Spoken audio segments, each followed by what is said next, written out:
Chilvanta est le plus gros salon européen du secteur de la réfrigération qui a lieu tous les 2 ans à Nuremberg en Allemagne. Pour me rendre sur place, je traversais chaque jour avec une certaine émotion les vestiges du congrès du parti nazi situé à quelques mètres du salon.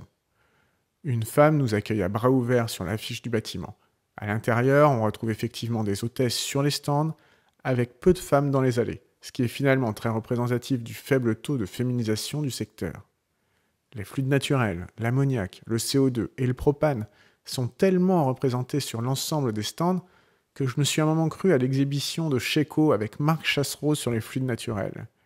Les machines exposées sont de plus en plus complexes, avec une grande partie d'électronique embarquée pour la régulation et la variation de vitesse. Cette profusion de technologies m'interroge sur l'avenir de la profession. Et si les fabricants n'étaient pas en train de se substituer aux frigoristes? La France est d'ailleurs un des derniers bastions où le frigoriste, grâce à ses compétences, peut proposer au client final un choix technique différent de la préconisation faite par les bureaux d'études. Sur les stands, les commerciaux dans leurs habits d'apparat sont là pour vendre, faire cracher des usines implantées en Asie pour la plupart. On retrouve quelques exceptions françaises à la règle, avec un bobinier en tenue de travail chez HRS, convié par Christophe, son employeur, pour nous faire découvrir son métier. Ce que je retiendrai du salon, c'est avant tout de belles rencontres, des moments d'échange avec des personnes qui partagent la même passion du métier, comme les créateurs de contenu Trevor Matthew de Réfrigération Mentor et Derek du Monde du Froid.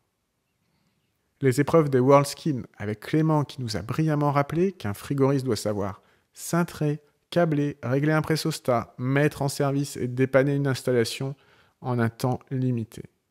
Le candidat chinois d'une efficacité redoutable est le Canadien avec un flegme déconcertant.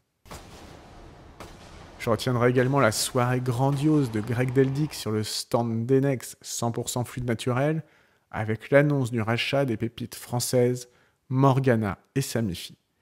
Plutôt rassurant quand l'on constate que la majorité des produits exposés sur les stands provient d'Asie. Pour finir, le détendeur thermostatique CO2 transcritique de Danfoss est l'innovation qui m'a le plus convaincu.